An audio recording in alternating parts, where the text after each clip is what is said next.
Hearst Ranch is a proud sponsor of the Heritage Radio Network. Learn more about Hearst Ranch at HearstRanch.com.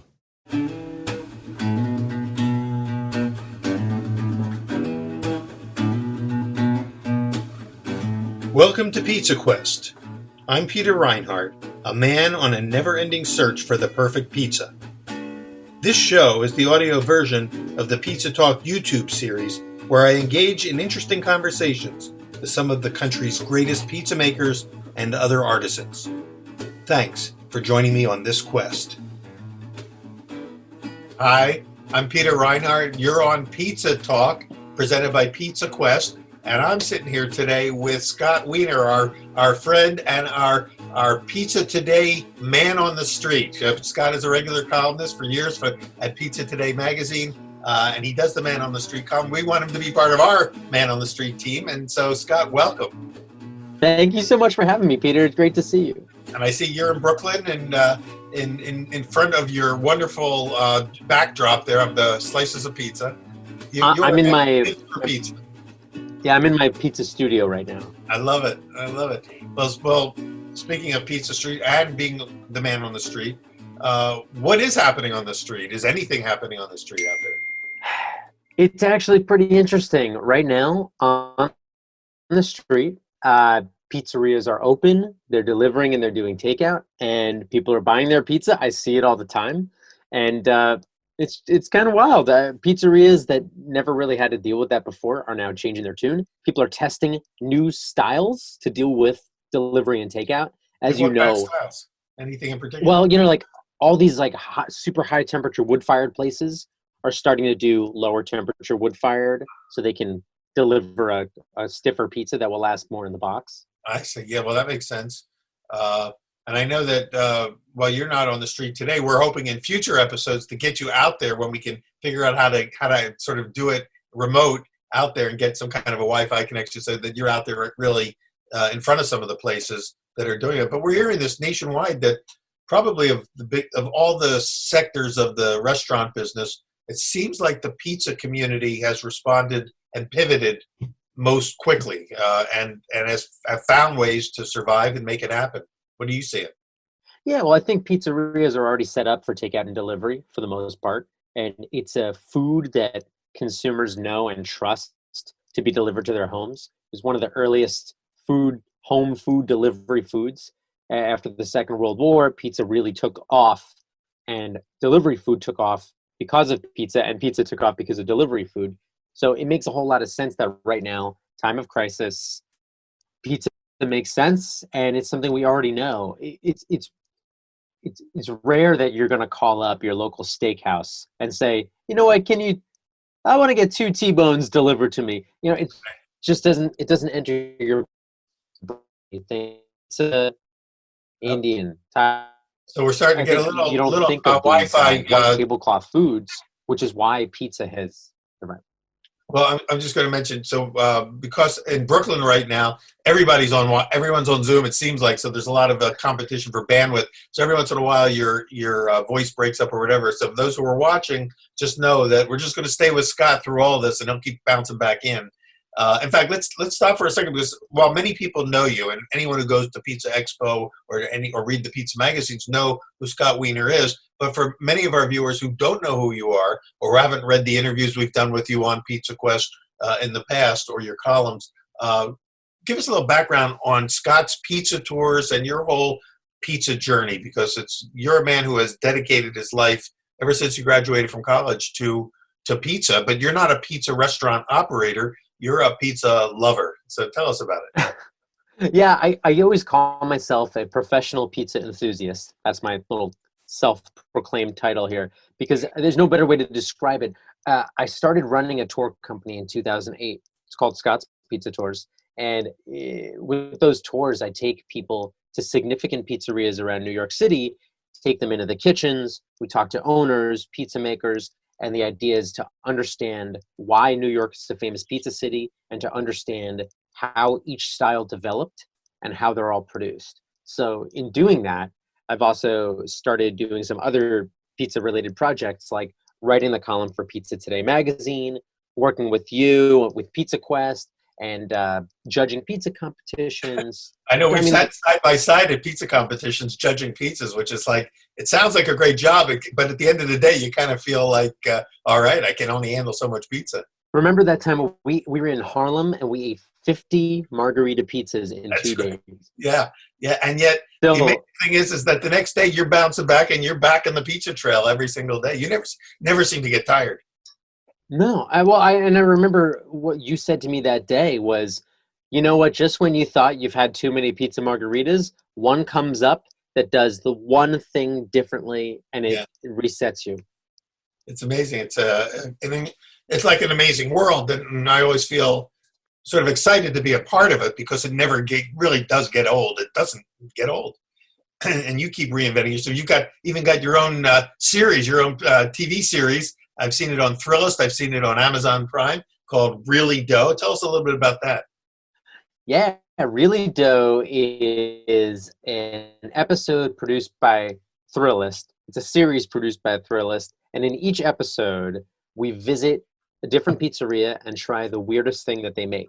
And the two hosts are myself and Mark Iacono from Lucali in Brooklyn. He's a stickler. He's strict Yeah. dough, sauce, and cheese, and I'm like, oh, banana peppers, bananas, peppers, chocolate. I'll take it all. I love it, but Mark always introduces himself as a pizza purist, and Yeah.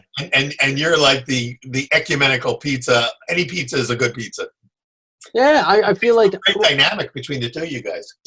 yeah, it's fun because there's a playful tension with it, and if we disagree, it's not a negative thing. Yeah, It's actually helpful, and neither of us is ever really deeply offended by the other person's perspective, which is why I think pizza is so cool, because you could argue about thin or thick or crunchy or soft, and at the end of the day, you're both just happy to be talking about the food that you Although love. It's not like will say, politics. Mark does do a little serious trash talking with you sometimes, and so it looks like you guys are on the verge of a breakup, and then you somehow kiss and make up. But the thing about Mark, and the thing about a lot of people of Mark's ilk, is when they rib you, that means they love you. Yeah, yeah, and that's the best part. And of course, it makes for great television. And so, how many you've done? Like a lot of episodes of that series, like 2 or 3 seasons, right? Yeah, we did 20-something episodes, and I don't know if we're doing any more right now because Thrillist has sort of changed up a lot of their staff, so I'm not sure if we're doing any more, but I know a lot of people have been messaging us online and on Instagram saying that they want more episodes, so maybe we'll figure something out. What's cool about the show for me is that you go to a lot of places that none of us are ever going to be able to get to if we don't live in the New York area. And some of them are even outside of New York City. And you've gone, I know it's this down to Philly, you've gone up to Boston, you've gone everywhere in the show. So it's really a pizza quest of its own style. It's your pizza quest, and I love it. And I see some pretty outrageous pizzas. Can you talk about maybe a couple that you think were sort of really push the envelope of what is a pizza and whether you liked it or didn't like it? Well, I'll never forget the ramen pizza that we had from Tony Baloney's in New Jersey. I talk about that one a lot, yeah. Well, because it's, out of ramen noodles, right? Right. And this is where I actually want to ask you about this, because I think a lot of my theory about pizza is derived from a lot of the things you talk about, which is pizza is bread, and bread is this life cycle food, and that it's grain and is yeast. But then you go to something like ramen noodles, and it's not it's made of a dough, okay, but it's not a leavened, well, it's a wheat-based dough, but it's a noodle, it's not a bread. If that's the base of the pizza, is that bread? And if it's not, does it mean it's not pizza? Is a rice cake with sauce and cheese a pizza?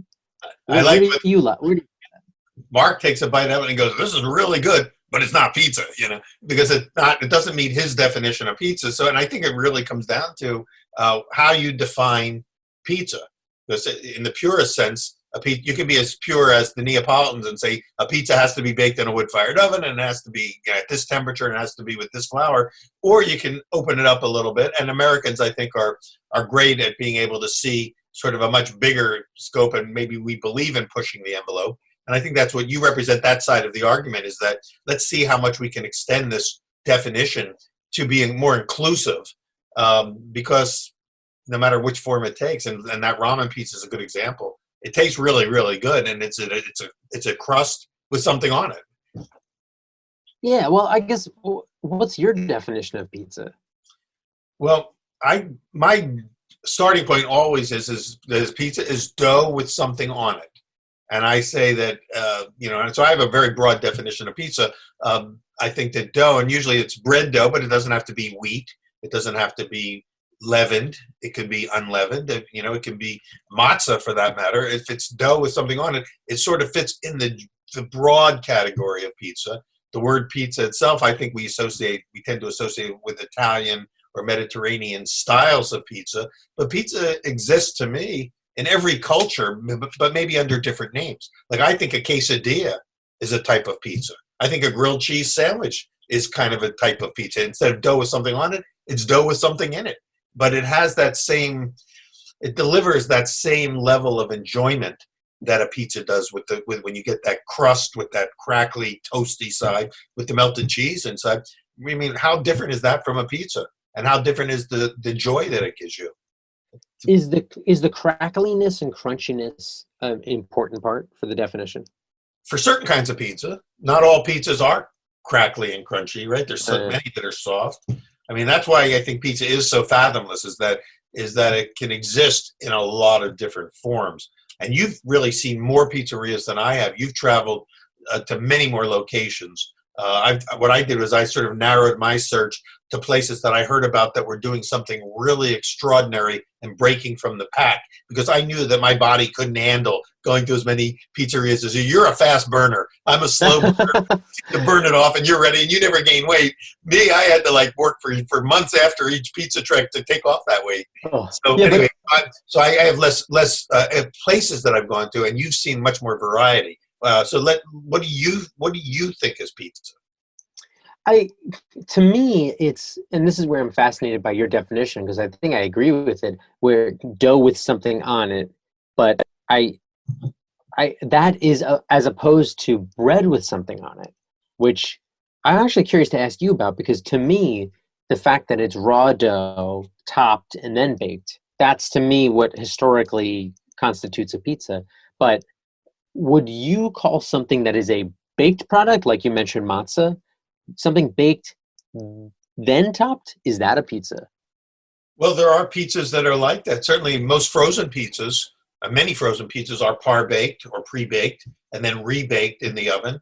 And we still think of them as pizzas because they meet the other definitions. They may have red sauce and cheese. But how they got there was in a different process. And of course, all of these frozen pizzas are a more modern creation. So once again, I think a lot of it depends on where you grew up, what your exposures were. What about a kid who grew up with frozen pizzas before they ever had a pizzeria pizza? Their frame of reference is totally different. Huh. So I don't say bread with something on it. I say dough with something on it, because the dough could be pre-baked, unbaked. It could be dough made from maybe non-wheat things. But if you grew up in Naples, your sense of what a pizza is totally defined by the kinds of pizzas that are made in Naples, which are great. It can kind of tend to also make you a little bit elitist, and I kind of fight against elitism when it comes to pizza. So the idea of the pizza rules, the true pizza Napolitana rules, while they're very important from a marketing standpoint to preserve a technique and a method, can also kind of create a false sense of what true pizza is. And I think that's part of the fun of it is that this debate, it can lead to some pretty cool trash talking when you think about it. But in the end, it's really, about what do we like? What, for instance, we may have different styles of pizza that even you and I, even though we agree on a lot of the sort of broad definition of pizza, we may have styles that we prefer over other styles that we don't agree on. Yeah, but I think preference is different from definition. And I think where preference, you can't argue with anybody about that. If I say I like something, you can't say, well, no, you don't. But with definition, and this is where I don't think there's a real answer. Of course, I think that the definition for the word pizza is there's a gradient. and it sort of fades and it never totally vanishes. But Yeah. if you want to argue that a dumpling is a pizza, that's harder for me to do than Yeah. to argue that a bagel with sauce and cheese is a pizza, which is harder to argue than a Neapolitan pizza. So I sort of have a center of the definition, and then it's sort of it goes out, and it like the universe, it's constantly expanding. Well, did you go on any of your treks with Mark? Did you go to any places that made pizza on bagels? I think you did go to one, didn't you? We did. We went to Baz Bagels in New York City, and they did a pizza bagel, which to me is a bagel and not a pizza. Yeah. It tastes like, but this is where the pizza bagel is a good example for this. Is a pizza defined by its construction or by its by the person eating it? Yeah. Well, that's a good example. When I was a kid, they used to make in my elementary school. They called it American pizza, and it was a hamburger bun with some American cheese and a little bit of spaghetti sauce on it, and they grilled it and they put it out and called it American pizza. And that was one of the first pizzas I ever had until we discovered our neighborhood pizzeria. And I said, God, this American pizza is pretty crappy, but I know what they were going for. They were trying to give you sort of a sense of this flavor profile. So that represented two very distinct, things. And so I hated the American pizza, and yet in a way it met their definition of a pizza, which was dough with something on it. We could talk, and again, there's no answer because we could talk about this forever. And of course, you and Mark argued this point. Is it, sometimes you would agree that it tasted good, but also disagreed on whether it was actually a pizza or not. So let's talk more about this. Well, let's take a little break here. When I come back from this, we're gonna continue with Scott Wiener and talk about his own journeys in the pizza world. And also, I want to talk a little bit about two things that we haven't touched on. One is your pizza box collection. You've got like the world's largest collection of pizza boxes, and also your work with Slice Out Hunger, which I think is brilliant and has provided a lot of relief for people, but also pizzas for healthcare workers that are working out there on the front lines. And I want to hear more about that. We'll be right back with more Pizza Quest right after this break.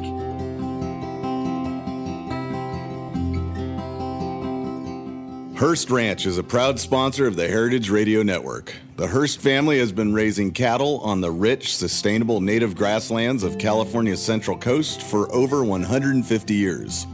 Piedra Blanca Rancho in San Simeon is the original Hearst Ranch, founded by George Hearst in 1865. George's son was the famous publisher William Randolph Hearst. In addition to being known for building the iconic Hearst Castle, William was, like his father before him, an avid rancher. In his words, "I would rather spend a month at the ranch than any place in the world." Thanks to one of the largest land conservation easements in California history, a joint effort with the California Rangeland Trust, the American Land Conservancy, and the state of California, the working landscape at Hearst Ranch will be preserved forever. Learn more about Hearst Ranch at HearstRanch.com. I'm Peter Reinhardt. Welcome back to Pizza Talk, presented by Pizza Quest. Today, I'm here with Scott Wiener. We're going to continue a conversation we started in our last segment. We covered in the first round with Scott about his pizza tour business, his show, Really Dough, which is it's 20 plus episodes that are out there on Thrillist and on Amazon Prime. We've talked about our love for pizza, our definition of pizza. So if you're just joining us for the first time, go back and watch that, and then join us here because we're going to continue going forward. And I want to talk about two things with Scott in this segment. One is his world-renowned pizza box collection, which we'll hear about in a second, and also his work with Slice Out Hunger. And we want to hear about how many people are being fed pizzas because of the work that you're doing, in this sort of philanthropic business that you've started. But first, let's talk about pizza boxes because I know that you've got a huge collection. I do, yeah. It's a Guinness World Record collection of 1,550 something boxes that I keep all in my apartment in Brooklyn, like a few feet away from where I am right now. And just become a total passion of mine to collect pizza boxes. 1,500, which represent probably more than 1,500 pizzerias, because some places use maybe the same box even. So that's a lot of Yeah. pizzerias. Not all that you've been to personally, right? Or have you? No, I know no, you've it's been sort to of a lot. yeah, it's sort of. I always liken it to like stamp collecting or baseball card collecting. You haven't met every baseball player. You trade cards. In the world of pizza boxes, there Yeah. aren't many people who collect them. I think I only know of one besides myself.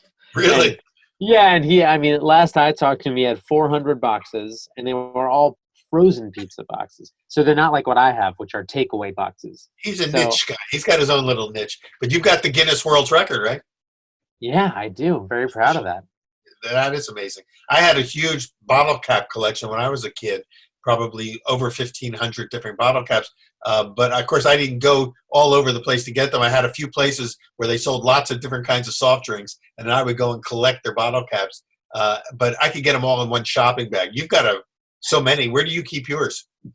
Yeah, I got to keep them right now. Some of them are in my parents' house in New Jersey, Oh, and then wow. the bulk of them are in my apartment in Brooklyn. So, like in a closet, Yeah. not much bigger than the studio that I'm in right now, which is also a closet. Can you build a house out of your pizza box? Move in? I think people think that my furniture is going to be made out of pizza boxes with like a sheet on top of them.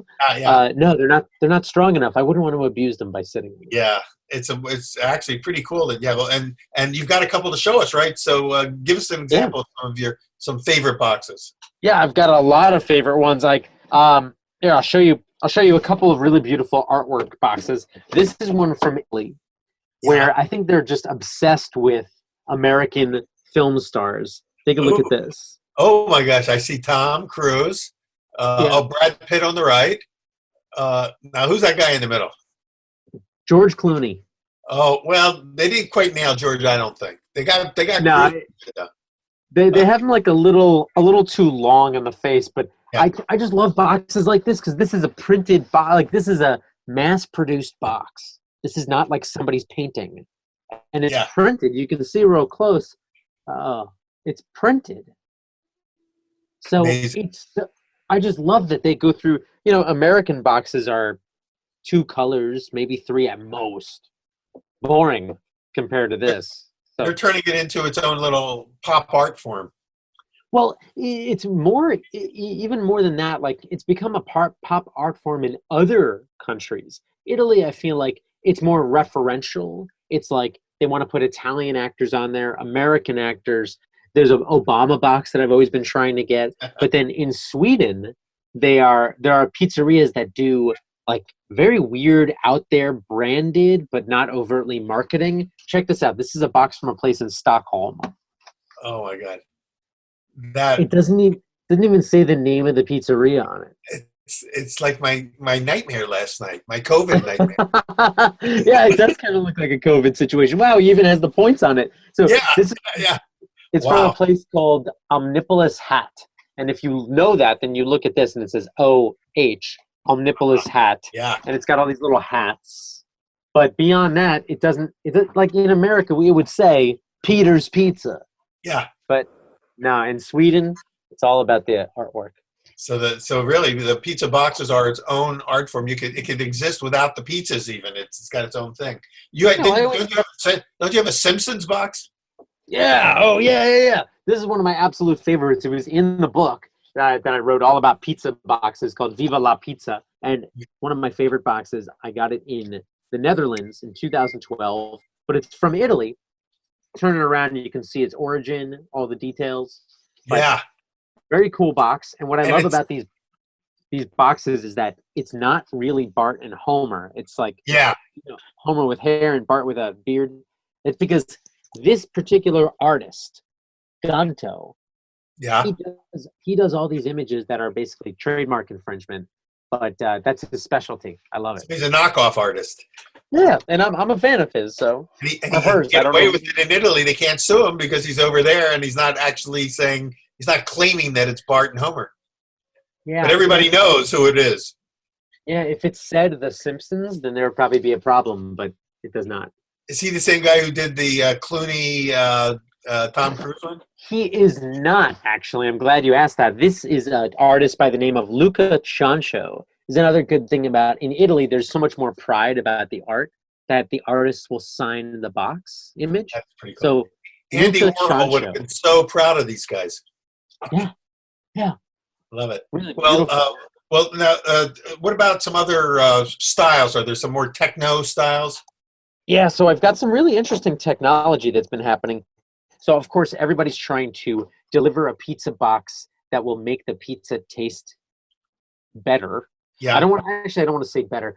You know, when you put a pizza in a box, it Yeah. turns to it'll so protect. yeah, this is a box that has a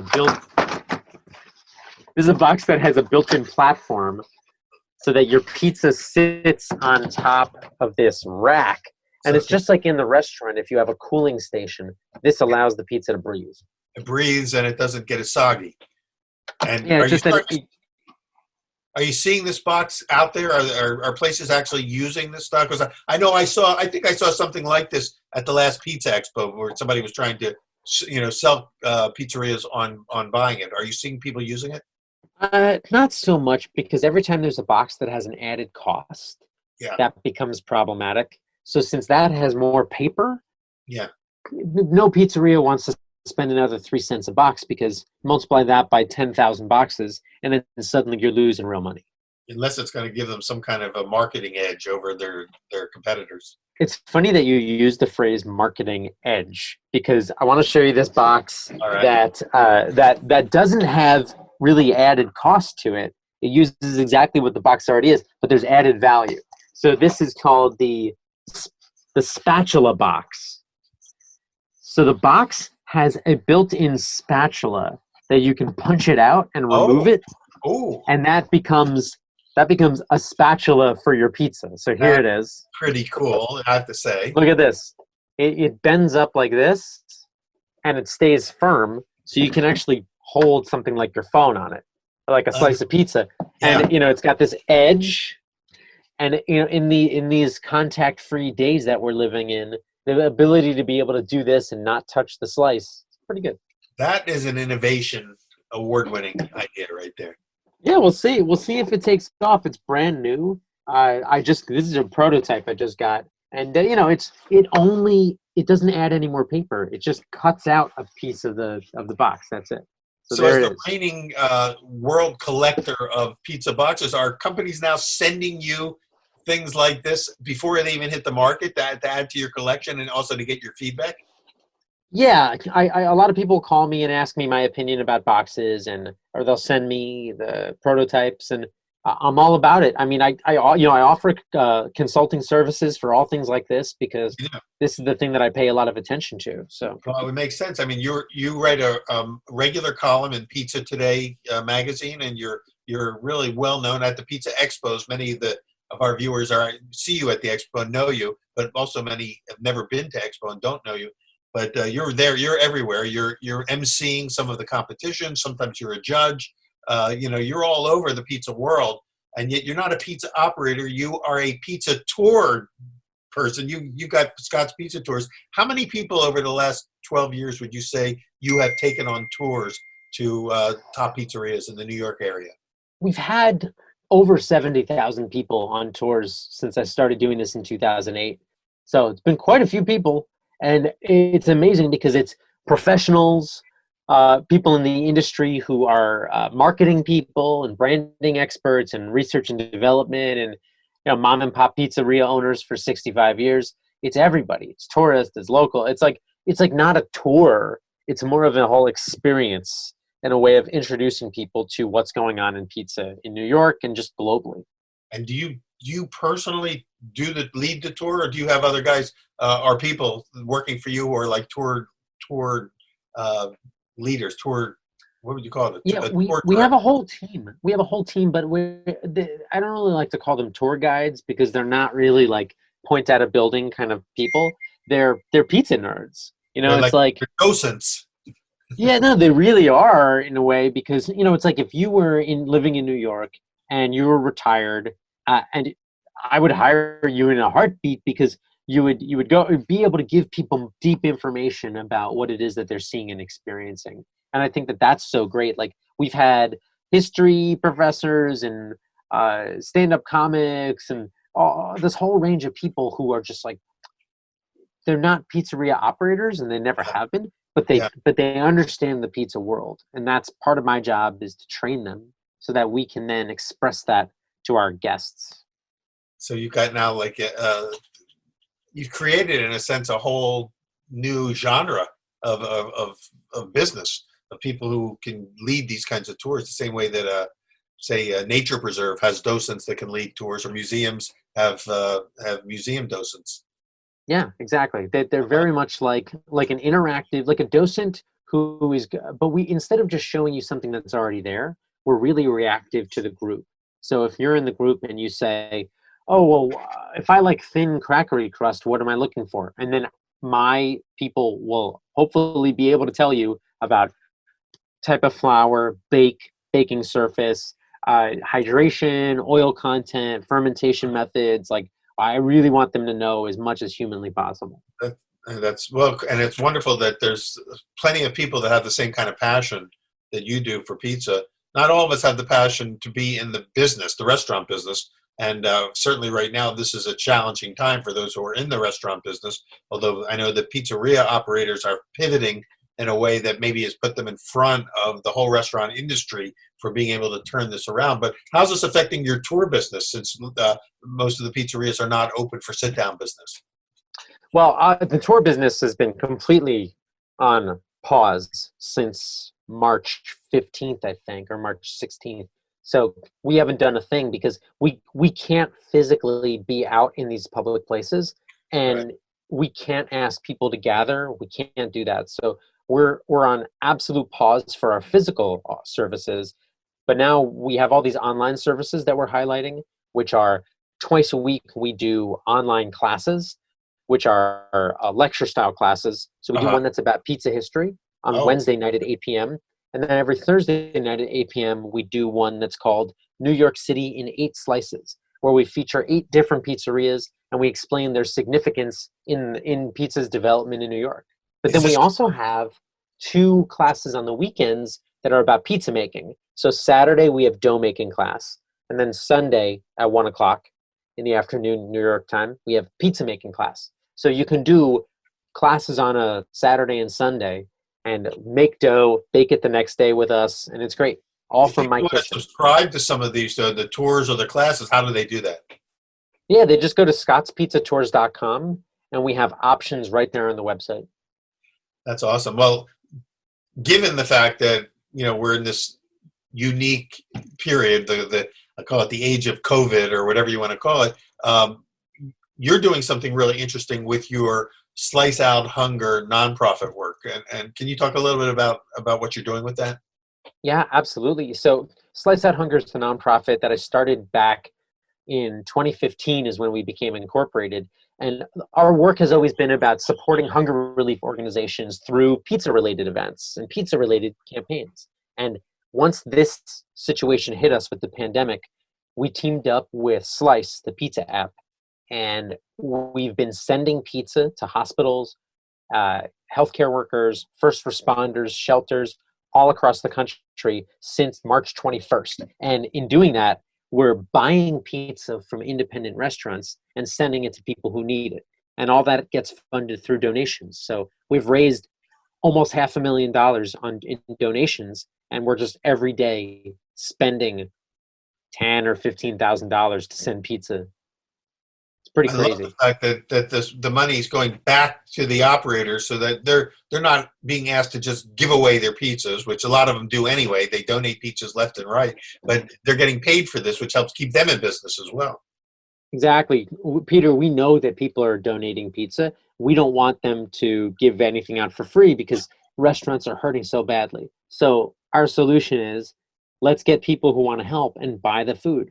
And if you want to buy 2 pizzas for a hospital, that might not be as effective and as simple as donating the money to us. Then we can buy 50 pizzas for that same hospital. And you're not just doing this in the New York area. This project is really, you can do pizza delivery where? How many cities are you affecting right now?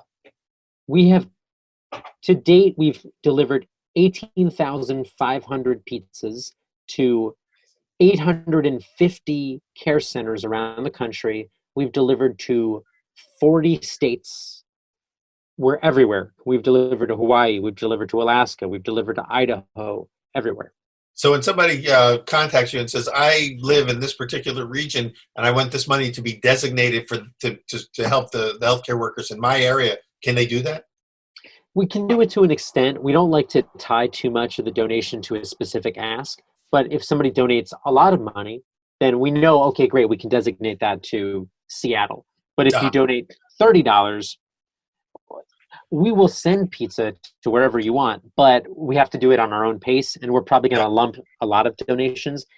We're 100% volunteer run, so we don't have a big group where nobody draws a salary. So it's hard for us to have the bandwidth to do some of the things that a bigger organization would do, but we have the flexibility of a small organization. So every dollar we take in is deployed.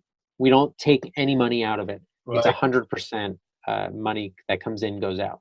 I think that's really wonderful to do this kind of philanthropic work with yourself and other volunteers who are just donating their time to essentially the service really is to provide pizza to people who are saving lives out there and helping others. And it's just needed right now, of course. And in addition, what I like also is that it's providing revenue streams back into the restaurant business. So thanks so much for setting all that up. I know that takes up a lot of your time. We're having a lot of fun talking, but a lot of your work goes into this, into this service work, which is not that many people understand that you do that in addition to running your business and being the man on the street in the pizza world.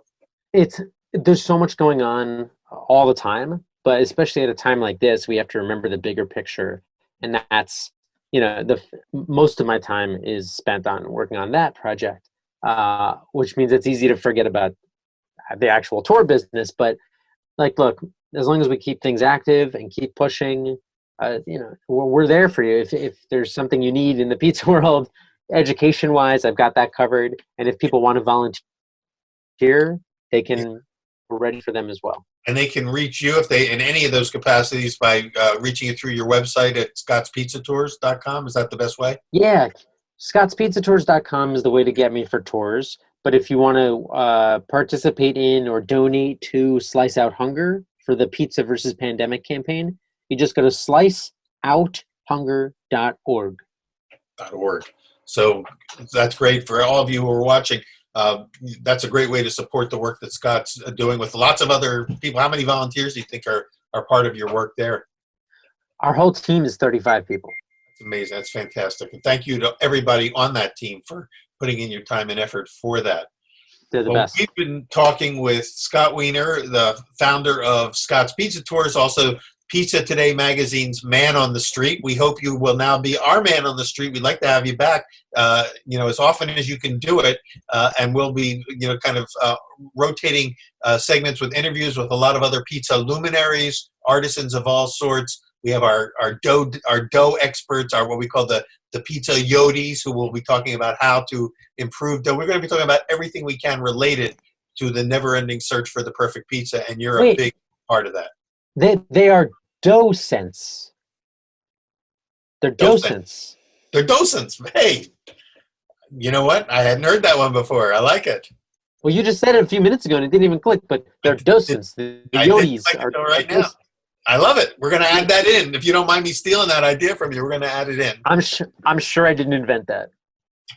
Beautiful. Scott Wiener, thank you so much for sharing all your time, energy, and also this great work that you're doing out there for people who are out there on the front lines of the sort of helping others, the medical world, the healers, and again, we're going to keep tapping into your connections out there and keep us informed as to what's going on in the pizza world and in your world as well, because it's very, very interesting. And for those who haven't seen episodes of Really Dough, they're fun, they're short and sweet, they're fun with Scott and Mark Iacono, who debate whether these creative pizzas that they're eating are really pizzas or are they something outside the box, right? And I'm Peter Reinhardt. This is Pizza Talk, presented by Pizza Quest. We're with Scott Wiener today. Thanks, Scott. We'll see you all next time. Thanks for having me. It is a true honor, Peter. Our honor. Thanks. Pizza Quest is powered by Simplecast.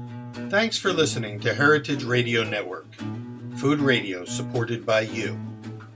For our freshest content, subscribe to our newsletter. Enter your email at the bottom of our website, heritageradionetwork.org, and connect with us on Instagram and Twitter at heritage_radio. You can also find us at facebook.com/Heritage Radio Network. Heritage Radio Network is a non-profit organization driving conversations to make the world a better, fairer, and more delicious place. And we couldn't do it without support from listeners like you. Want to be a part of the food world's most innovative community? Subscribe to the shows you like, tell your friends, and please join the HRN family by becoming a member. Thanks for listening.